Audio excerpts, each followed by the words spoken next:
Rapaz amado, estou aqui para gravar mais um vídeo. O vídeo de hoje vamos falar do KNCR11. Vamos ver seu relatório gerencial referente a julho, suas principais informações na hora. E no final do vídeo eu trago a minha opinião.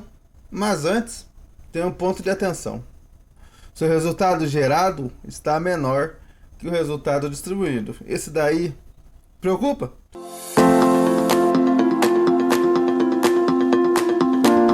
Relatório gerencial referente a julho. Objetivo do fundo: o portfólio é dedicado a investimento em ativos de renda fixa de natureza imobiliária, predominantemente pós-fixados, ou seja, CDI, e com baixo risco de crédito, especialmente certificados recebíveis imobiliários, os CRIs. Vamos para os números financeiros aqui.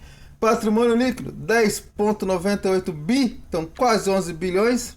Cota patrimonial 102,52. Cota mercado R$ 108,07. Vamos ver na ordem. Número de cotista 578 mil cotistas. Então tem muitos cotistas.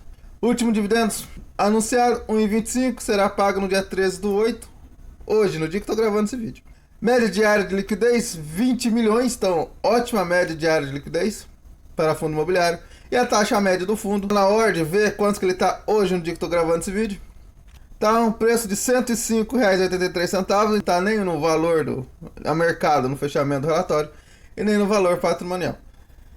Isso dá um PVP de 1,03, um dividendo yield de 13,55% nos últimos 12 meses, mas a tendência desse dividendo possa ser que diminua porque está caindo a taxa Selic. Vacância zerado, alavancagem zerado, a vacância vai ser sempre zerado, já que ele é um fundo de papel.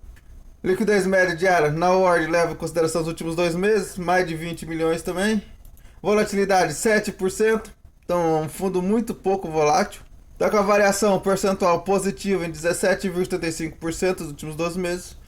Sua cotação mínima nesses últimos 12 meses também foi 89,79 e a máxima 108,56, então estamos mais perto da máxima do que da mínima, né? Que o método de Gordon ajustado, lembrando que ele só leva em consideração os dividendos pagos, então seria o preço teto seria R$ 166,31, então com a margem de segurança de 57%. Então me diz aí, você segue só o método de Gordon ajustado? No meu modo de ver, não gosto de seguir o método de Gordon ajustado, exatamente porque ele só foca em dividendos. E um fundo imobiliário ou um ativo da bolsa imobiliária, um ativo da bolsa, nunca se deve focar apenas em dividendos. Leve outros tipos de métricas em consideração. Ele traz alguns dos seus indicadores. Seus ativos, ele tem cerca de 80% do seu portfólio em CRI, 8% em LCI e LCA e 9% em caixa. Nós vamos ver no relatório que ele já indexou um pouco desse caixa. E cerca de 1% em fundos imobiliários. Então voltamos aqui. Que ele traz a posição final do período. Ao final de julho, o KNCR11 apresenta a alocação do seu patrimônio de 83,7% em ativos alvos, 12,7% em LCI, 3,7% em caixa. Seu portfólio, a parcela investida em CRI e fundo imobiliário indexado a CDI corresponde a 83,7% do patrimônio do fundo. Está com prazo médio de 3,9 anos e nós já vimos que a taxa média dele é de CDI mais 2,04. Então é uma taxa high grade. Nós vimos aqui também que ele distribuiu 1,25 por cota e está sendo pago hoje, no dia que estou gravando, 13/8. Ele teve início em outubro de 2012. Taxa de administração 1%. Não tem taxa de performance, ponto positivo. Administrado pela Intrag e gerido pela Quineia, uma das tops gestoras da bolsa. Aqui ele traz a sua principal movimentação e única. FII logístico DI+, cerca de 575 milhões de reais e com a taxa de CDI mais 1,90% ao ano. Então, uma compra grande de 500 milhões, mas a taxa é um pouco abaixo do que sua taxa média. Isso é um problema, Joe? Se ele continuar por muito tempo comprando ativos abaixo da sua taxa média, o que acontece? Ele deve diminuir a sua taxa média, com isso vai diminuir também os seus retornos. Então tem que perto com isso, mas por enquanto está tranquilo.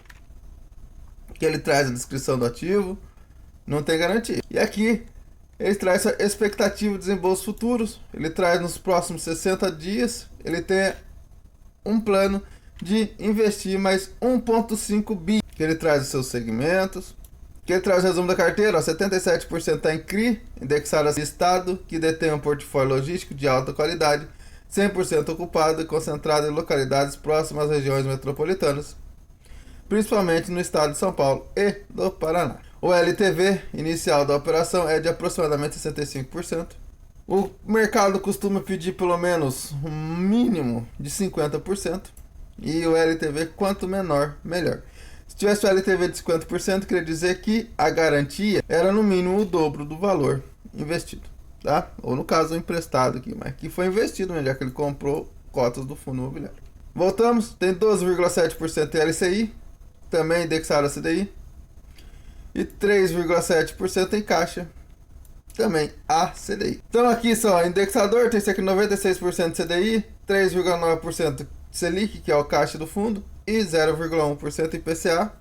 Praticamente não tem IPCA, né? Só o setor de alocação, 46% em escritórios, 26,9% em shoppings e 11,5% em logístico. Que ele traz liquidez de negociação, nós já vimos. Aqui a DRE dele, aqui é um dos pontos negativos da gestora, no meu ponto de ver. Ele traz a DRE muito simplificada. Poderia trazer uma DRE um pouco mais esclarecedora, um pouco mais com mais informações.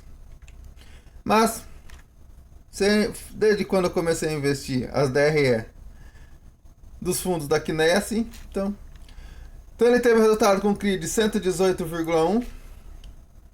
Tá tudo em milhões, tá? Com fundo imobiliário de 2 milhões.